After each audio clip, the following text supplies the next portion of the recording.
lots of times people think that administrators don't support them, and that's really not necessarily the case. It's that administrators have lots of things going on, and so you need to approach them and talk to them about the library and the school librarian. And that's, again, tooting your own horn, but you're letting them know what you can do for the school and what you can do for them.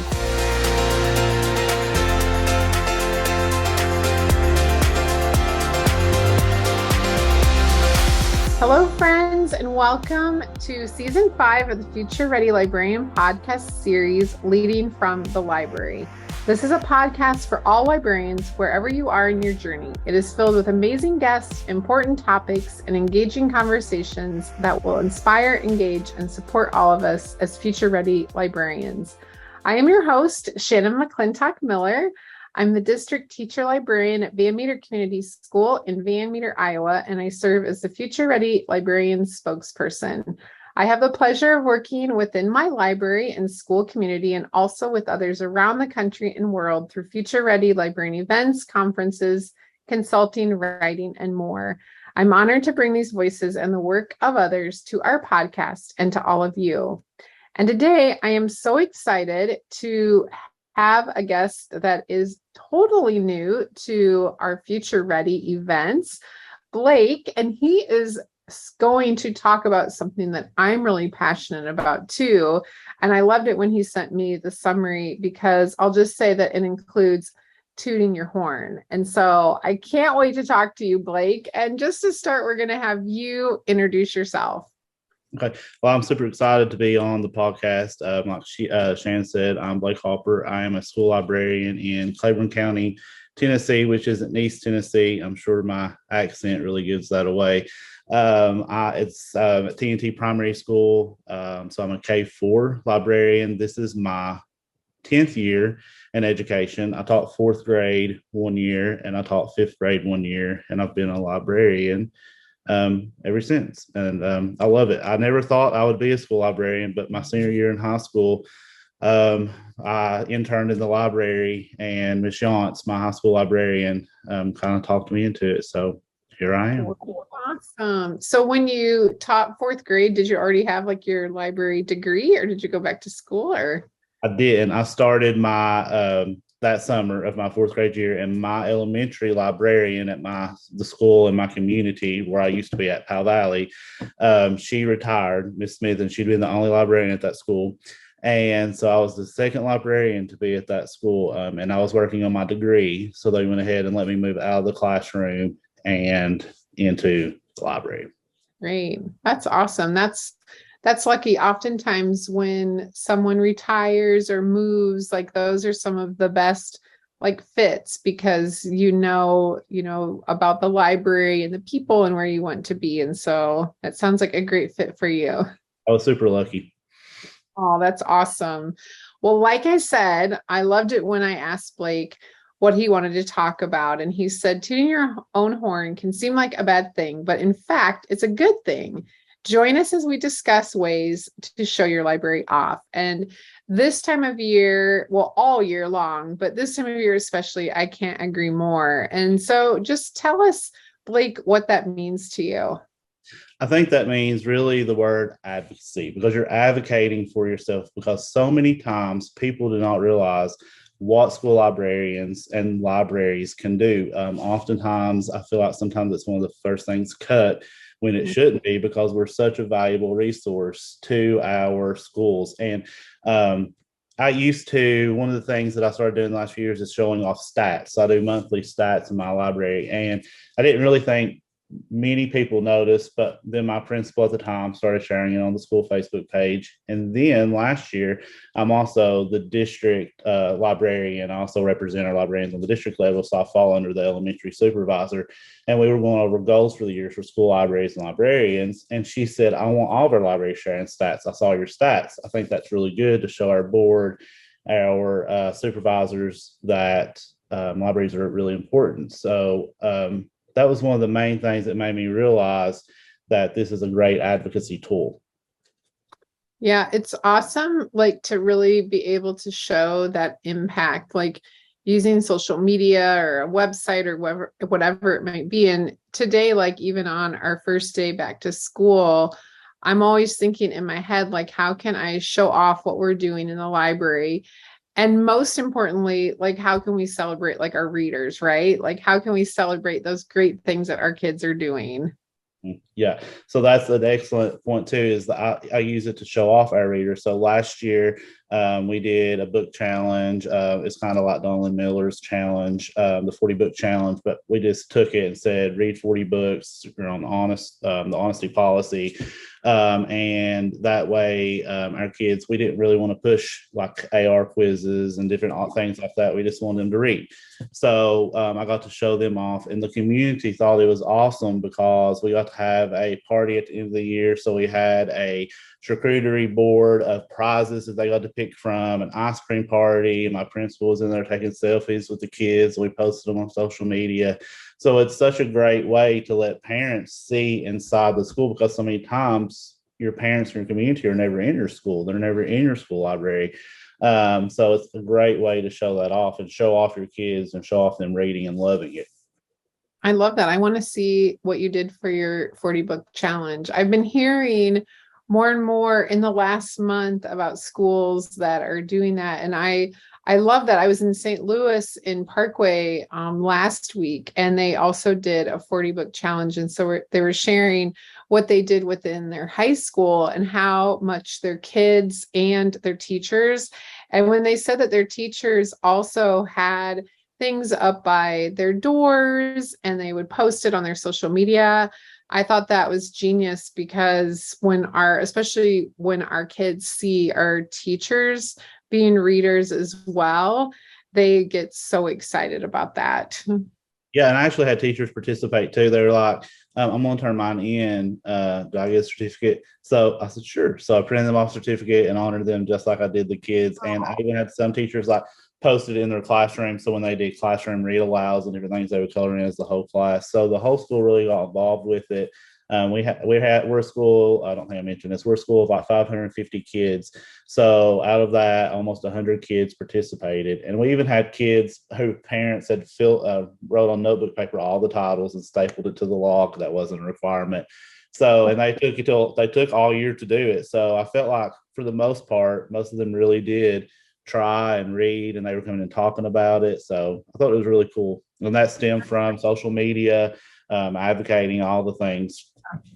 That's really cool. Yeah, we got to see that. If there's anything you can, like, we can attach to the podcast, because I'm sure other people will want that too. You had a tweet a couple of weeks ago that got a little attention too, with your number counter.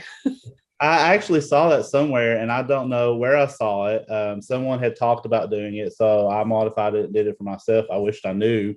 I can't remember. So if that was you and you're listening to this podcast, let us know. We'll give you credit too.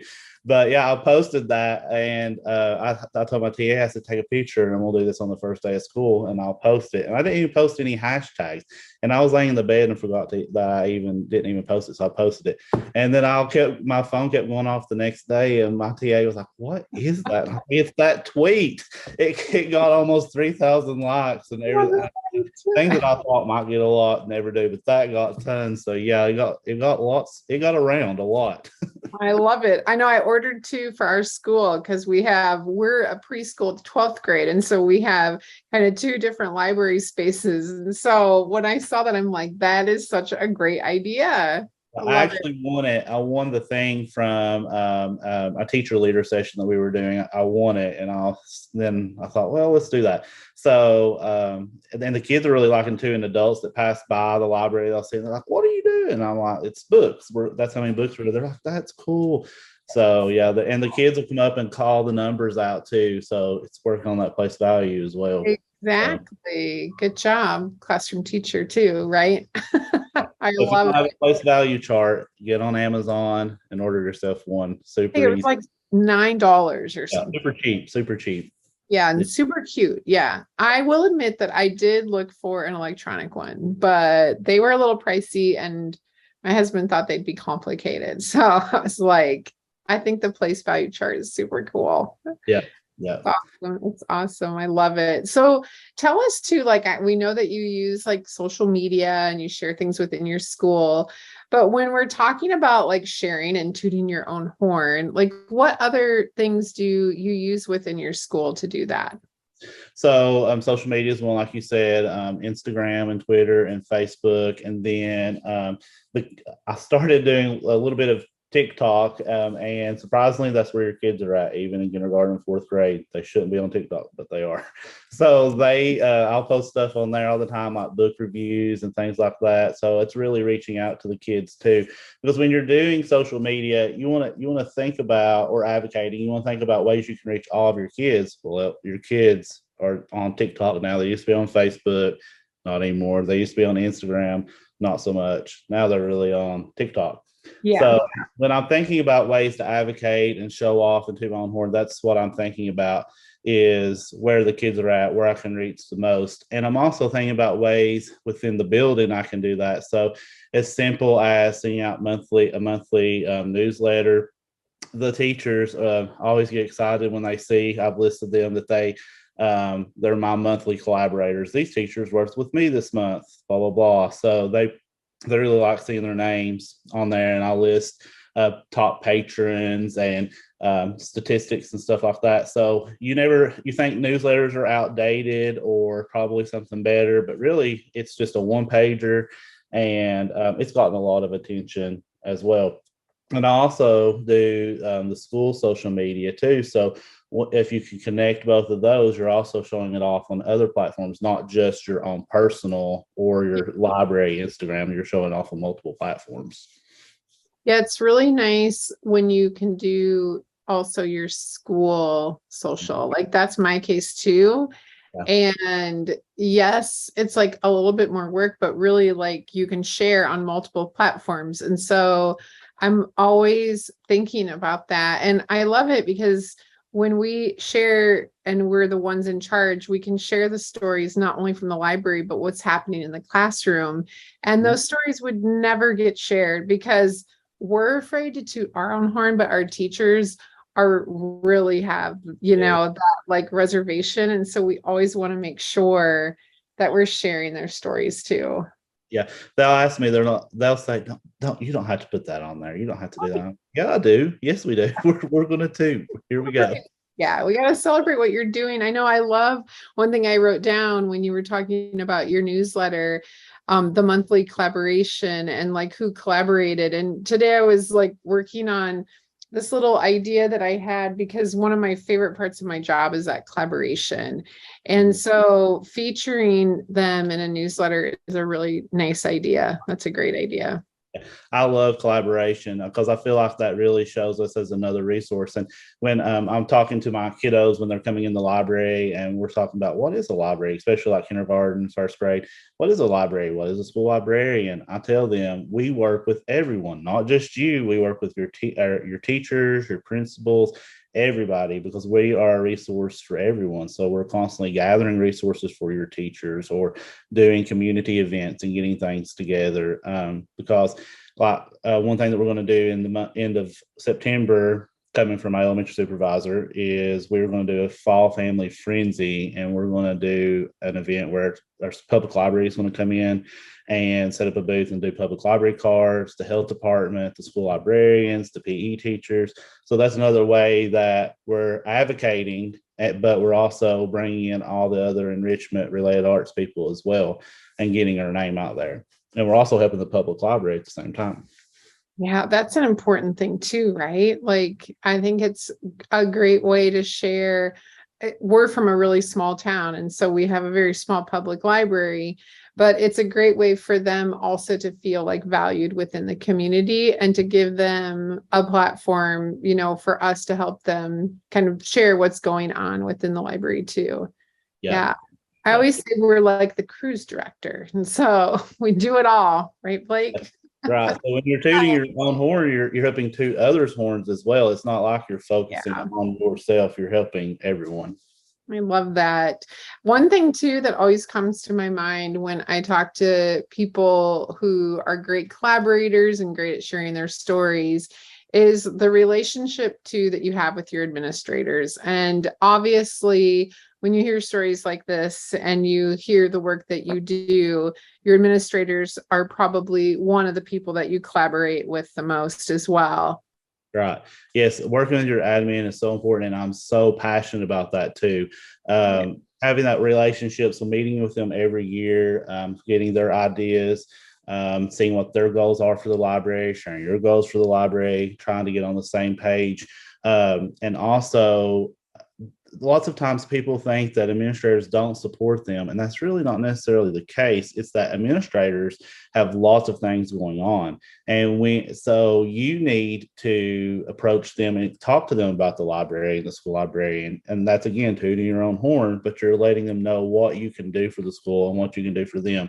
And I think it's an amazing thing. I've had the past few years, I've had an amazing relationship with my principal, Miss Suzanne, who retired. So we have a new principal this year. But her and I really got together and worked hard, and the library really bloomed and became the nucleus, the heart of the library, because of me showing off, tooting my horn, talking to her, and then that relationship just built. And I think the same thing will happen with my new principal as well. I think that he realizes and saw, because he was our assistant principal, he saw what the relationship was and the important things that we can do.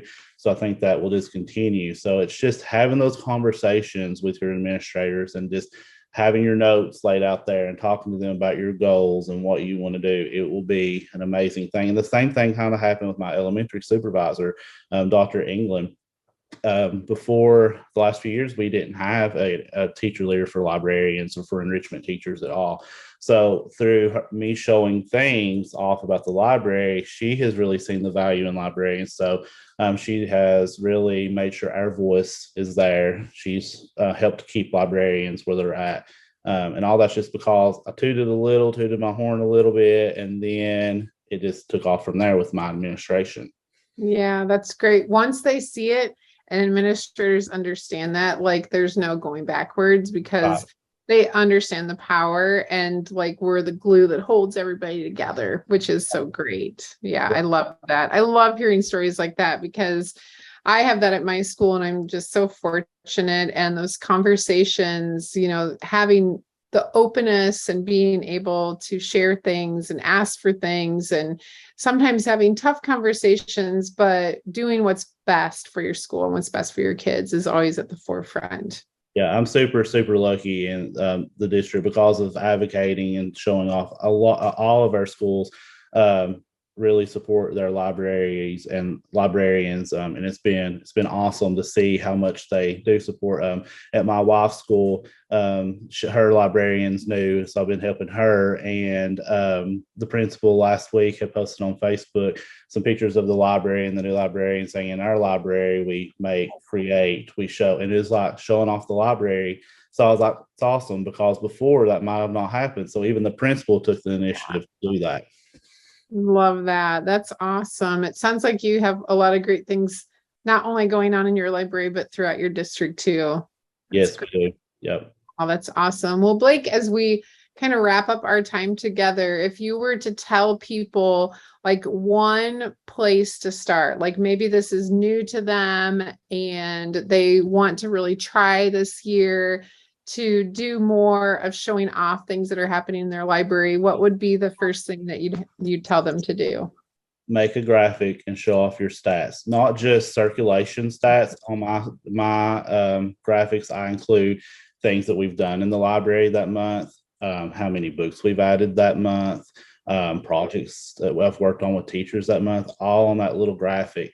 And show that off. If you don't feel comfortable creating any social media accounts for your library, send it to your principal or whoever does your social media, or your school website, and put it on there. One of our new librarians in the district doesn't have social media, but she's getting ready to start an Instagram to start showing stuff off. So take those small steps and setting up a meeting with your admin, and I think things will really grow and flourish from that.